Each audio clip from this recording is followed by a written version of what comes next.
बिस्मिल्लाहिर्रहमानिर्रहीम। ओज बिन अनक दुनिया का लंबा तरीन इंसान था। तूफ़ान नूह से बच निकलने वाला वो वाहिद काफिर था। तूफ़ान नूह में ओज बिन अनक के अलावा कोई भी गर्क होने से ना बच सका, माँ सिवाय वो लोग जो कश्ती में हज़रत नूह अलैहिस्सलाम के साथ सवार थे। इसकी निजात का सबब ये था कि हज़रत नूह अलैहिस्सलाम को कश्ती बनाने के लिए सागवान की लकड़ी की ज़रूरत थी, मगर इसको उठाकर लाना मुमकिन न था। ओज बिन अनक वो लकड़ी शाम से उठाकर लाया था। अल्लाह ताला ने इसके अमल को कबूल किया और इसे गर्क होने से निजात दी। बाद जब फ़िरौन के दरियाए नील में गर्क होने के बाद जब बनी इसराइल की कौम को इसके जुल्म व जबर से निजात पा गई, तो इसके कुछ अरसे बाद अल्लाह ताला ने हज़रत मूसा अलैहिस्सलाम को हुक्म दिया कि मुल्क शाम की सरजमीन से जालिम लोगों को निकाल दो और खुदा की राह में दुश्मनों से जिहाद करो। वाज़े रहे, ओज बिन अनक हज़रत आदम अलैहिस्सलाम के दौर से लेकर हज़रत मूसा अलैहिस्सलाम के दौर तक मौजूद रहा।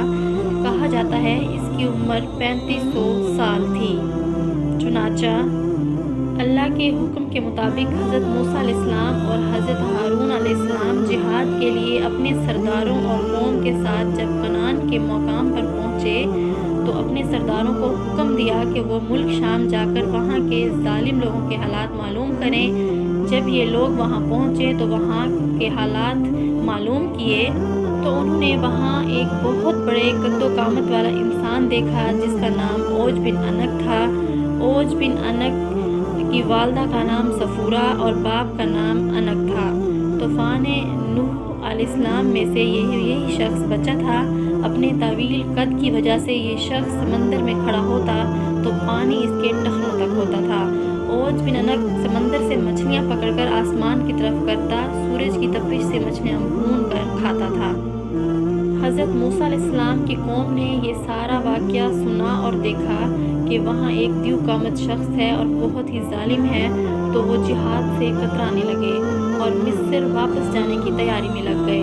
हज़रत मूसा अलैहिस्सलाम ने अपनी कौम से फरमाया, ऐ लोगो, तुम जिहाद से मत घबराओ और जिहाद से मत भागो, क्योंकि अल्लाह ताला ने वादा फरमाया है कि मैं तुम्हें इन काफिरों पर फतह दूंगा। तो कौम ने हज़रत मूसा अलैहिस्सलाम के दो सरदार यूशा बिन नून और कलात बिन कतावा ने अपने वादे पर कायम रहे और अपनी कौम से कहने लगे, ऐ कौम, ठहर जाओ और जिहाद करो, अल्लाह ताला तुमको फतह देगा। और हज़रत मूसा अलैहिस्सलाम ने वादा किया कि अल्लाह ताला तुमको ज़रूर फतह देगा और इनको हलाक करेगा, जिस तरह फ़िरौन को हलाक किया था। जब तुम लोग अल्लाह पर यकीन रखते हो तो इस पर भरोसा क्यों नहीं करते? कौम ने कहा, हम सारी उम्र वहाँ नहीं जाएंगे। ऐ मूसा, तू जान और तेरा रब दोनों जाकर इनसे लड़ो, हम तो बैठे ही रहेंगे। हज़रत मूसा अलैहिस्सलाम ने इनसे गुस्सा होकर इनके लिए अल्लाह ताला से बद्दुआ की, जिसकी वजह से शाम की फतह में 40 साल की ताख़ीर हुई। इस मुद्दत में बनी इसराइल के नाफरमान लोग जंगलों में भटकते रहे। दूसरी तरफ जब हज़रत मूसा अलैहिस्सलाम ने हाथ में अपना आसा लिए हज़रत हारून अलैहिस्सलाम के हमरा मुल्क शाम रवाना हो गए। हज़रत मूसा अलैहिस्सलाम की बागी कौम ने बनी इसराइल के वापस मिस्र जाने का इरादा किया। तमाम रात चलते रहे, मगर जब सुबह हुई तो देखा जहाँ से रवाना हुए थे वहीं ही खड़े हैं। वो समझे कि हज़रत मूसा अलैहिस्सलाम की बद्दुआ से ये हाल हुआ है। तब यूशा बिन नून ने इनसे कहा, इस मैदान में ठहर जाओ और सब्र करो और इस्तग़फ़ार पढ़ते रहो जब तक हज़रत मूसा अलैहिस्सलाम शाम फतह करके वापस ना आ जाएं। बनी इसराइल की कौम के 6 लाख अफराद हज़रत मूसा अलैहिस्सलाम की बद्दुआ से 40 साल तक इस जगह से ना निकल सके। इस जगह का नाम तैया है, जो फ़लस्तीन, उर्दन और मिस्र के दरमियान एक मैदानी इलाका है। गर्ज़ के हज़रत मूसा अलैहिस्सलाम जब ओज बिन अनक के शहर के नज़दीक पहुँचे तो लोगों ने की हैबतनाक शक्लें देखकर डरे और अल्लाह की मदद मांगकर आगे बढ़े। जब ओज बिन अनक ने इनको देखा तो चाहा कि पकड़कर चूंटियों की तरह मसल दे और कहने लगा, तो बनी इसराइल का वो सरदार है जिसने फ़िरौन को इसकी फ़ौज के साथ दरियाए नील में गर्क कर दिया था। ये कहकर उसने हज़रत मूसा अलैहिस्सलाम पर हमला कर दिया।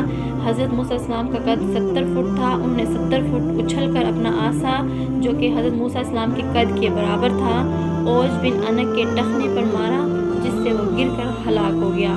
کہا جاتا ہے کہ اوج بن عنق کی لاش 40 سال تک وہیں پڑی رہی۔ اس عرصے میں اس کا جسم گل گیا اور صرف ڈھانچہ رہ گیا۔